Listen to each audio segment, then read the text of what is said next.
नमस्कार दोस्तों, स्वागत है नए वीडियो में। आज हम बात करेंगे भारत के राष्ट्रपति के संबंध में और जानेंगे कि संविधान के अनुसार उनको किस प्रकार से शक्तियां प्राप्त हुई है और उनका जो निर्वाचन है वो किस प्रकार से चुनावी प्रक्रिया, चाहे उनको संसद में किस प्रकार का दायित्व प्राप्त है, उनके कार्यों को भली भांति हम समझेंगे। तो चलिए शुरू करते हैं। उसके पहले आपने हमारे चैनल को सब्सक्राइब नहीं किया है तो हमारे चैनल को सब्सक्राइब कर लीजिए। हमारे चैनल का नाम है टारगेट एग्जाम। हम अपने चैनल पे प्रतियोगी परीक्षाओं के लिए विभिन्न प्रकार के वीडियो अपलोड करते हैं और विभिन्न प्रकार के कॉम्पिटिटिव एग्जाम के संबंध में जानकारी प्रोवाइड करते हैं। तो शुरू करते हैं। बात करते हैं भारत के राष्ट्रपति के संबंध में संविधान के अनुसार संपूर्ण जानकारी। सबसे पहले बात करते हैं राष्ट्रपति का संवैधानिक आधार क्या होता है। ठीक है, अनुच्छेद 52 में भारत में एक राष्ट्रपति होगा ये बताया गया है। तो आर्टिकल 52 में ये बताया गया है कि भारत में एक राष्ट्रपति होगा। ठीक है, और आर्टिकल 53 में ये बताया गया है कि संघ की कार्यपालिका शक्ति राष्ट्रपति में निहित होगी, यानी कि सारी भी कार्यपालिका की जितनी भी शक्तियाँ होती हैं वो राष्ट्रपति में क्या होता है, निहित होता है। अब यहाँ राष्ट्रपति भारत का राष्ट्राध्यक्ष होता है और उसके बाद वो प्रथम नागरिक भी होता है भारत का। ठीक है, अब बात करते हैं कि राष्ट्रपति का चुनाव कैसे होता है, तो उससे संबंधित अनुच्छेद पहले देख लेते हैं। तो अनुच्छेद 54 में ये बताया गया है कि राष्ट्रपति का चुनाव निर्वाचन मंडल द्वारा होगा और उसके बाद अनुच्छेद 55 में ये बताया गया है कि चुनाव की पद्धति के बारे में कि राष्ट्रपति का चुनाव किस पद्धति के आधार पर होगा। तो सबसे पहले जान लेते हैं निर्वाचन मंडल में क्या क्या शामिल किए जाते हैं। तो निर्वाचन मंडल में यानी कि राष्ट्रपति के चुनाव के संबंध में, यानी जब चुनाव होता है तो राष्ट्रपति के चुनाव में मत देने का अधिकार निर्वाचन मंडल का होता है। और निर्वाचन मंडलों में कौन कौन से सदस्य शामिल होते हैं। सबसे पहले बात करते हैं तो लोकसभा के दोनों सदनों के निर्वाचित सदस्य होते हैं, वो लोकसभा के हो चाहे वो राज्यसभा के हो। लोकसभा और राज्यसभा दोनों सदनों के निर्वाचित सदस्य होते हैं, वो अपने मत देने के लिए लायबल होते हैं। उसके बाद बात करते हैं राज्यों और केंद्र शासित प्रदेशों के बारे में। तो दिल्ली और पुडुचेरी जो है वहाँ के विधानसभाओं के निर्वाचित सदस्य, राज्यों के सभी विधानसभा के सभी सदस्य, और उसके बाद दिल्ली और पुडुचेरी के विधानसभाओं के निर्वाचित सदस्य क्या होते हैं, राष्ट्रपति चुनाव में अपने मतों का प्रयोग कर सकते हैं। और यहाँ पे जितने भी मनोनीत सदस्य होते हैं वो मतदान नहीं करते हैं। मनोनीत सदस्य जो होते हैं उनको मतदान करने का कोई भी अधिकार नहीं होता है। अब बात करते हैं चुनाव की पद्धति क्या होता है। तो चुनाव होता है एकल संक्रमणीय मत प्रणाली होता है और उसके बाद अनुपातिक प्रतिनिधित्व प्रणाली होता है, उसके बाद गुप्त मतदान होता है। इन तीनों के माध्यम से क्या होता है, राष्ट्रपति का चुनाव होता है। आगे बढ़ते हैं, हम देखते हैं राष्ट्रपति बनने की योग्यता क्या है। तो अनुच्छेद 58 में ये बताया गया है कि भारत की राष्ट्रपति बनने के लिए क्या योग्यता है। सबसे पहले भारत का नागरिक हो, उसके बाद न्यूनतम आयु 35 वर्ष हो, लोकसभा सदस्य बनने की योग्यता रखता हो, किसी भी लाभ के पद पे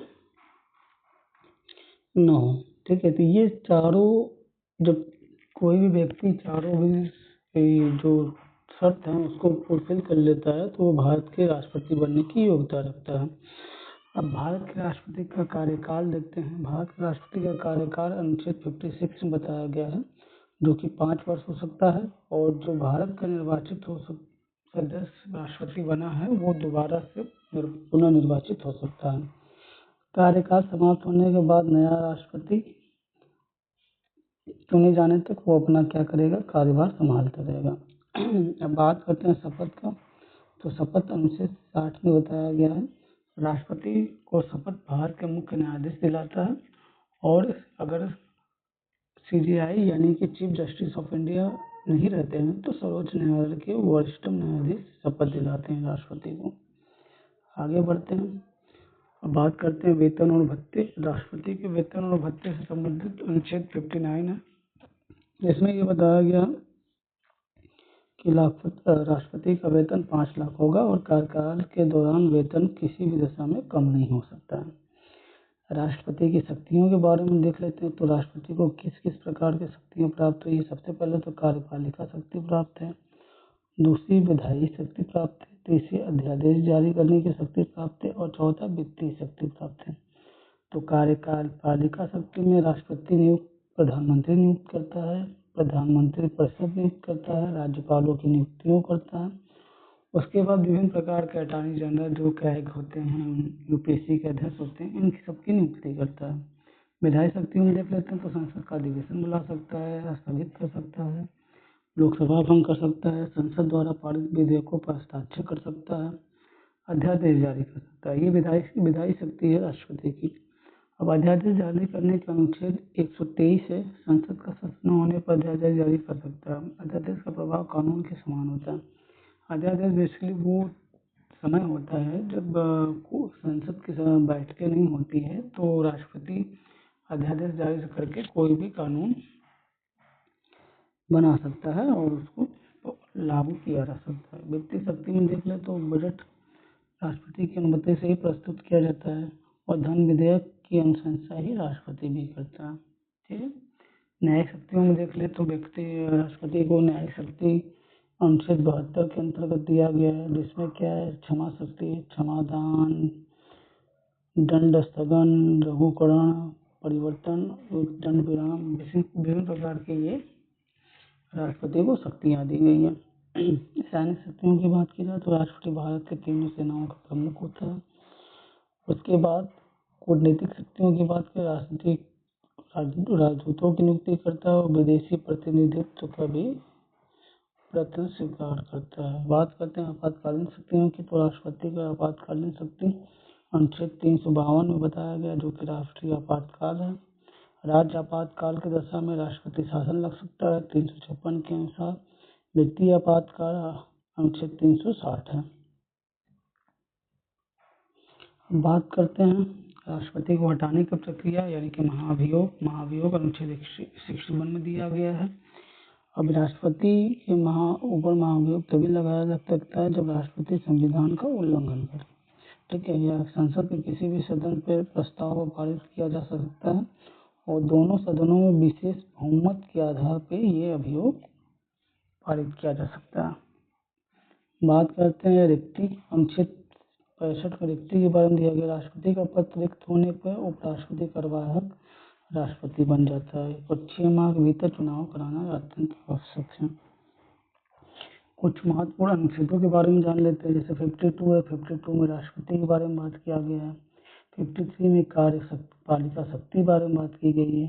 54 में चुनाव, राष्ट्रपति का चुनाव किस प्रकार होता है उसके बारे में बात की गई है। 55 में राष्ट्रपति के चुनाव के पद्धति के बारे में बात की गई है। 56 में राष्ट्रपति के कार्यकाल के बारे में बात की गई। 57 में पुनर्निर्वाचन के बारे में बात की गई है। 58 में योग्यता के बारे में बात की गई है। 60 में शपथ के बारे में बात की गई है। 61 में महाभियोग के बारे में बात की गई है। 72 में क्षमा शक्ति के बारे में बात की गई है। 74 में मंत्रिपरिषद के बारे में बात की गई है। 75 में प्रधानमंत्री के बारे में बात की गई है और 123 में अध्यादेश के बारे में बात की गई है। 352 में आपातकाल के बारे में बात की गई है। 356 में राष्ट्रपति शासन के बारे में बात की गई है और 360 में वित्तीय आपात के बारे में बात की गई है। अब कुछ इम्पोर्टेंट महत्वपूर्ण तथ्यों के बारे में जान लेते हैं। भारत के प्रथम राष्ट्रपति डॉक्टर राजेंद्र प्रसाद थे। अब तक एकमात्र राष्ट्रपति जिन्हें 2 बार पूरे कार्यकाल मिला वो डॉक्टर राजेंद्र प्रसाद थे।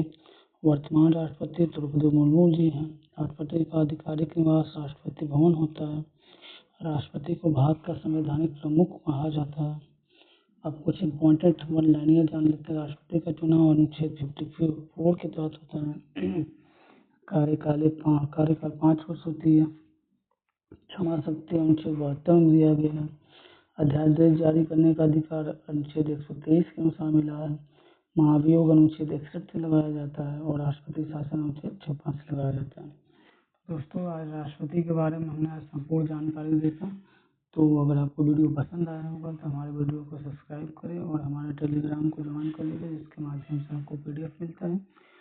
तो आप मैं उसका लिंक डिस्क्रिप्शन बॉक्स में दे दूँगा। आप हमारे टेलीग्राम ज्वाइन करके इस वीडियो का प्रिंट आप PDF ले सकते हैं। ठीक है। धन्यवाद दोस्तों।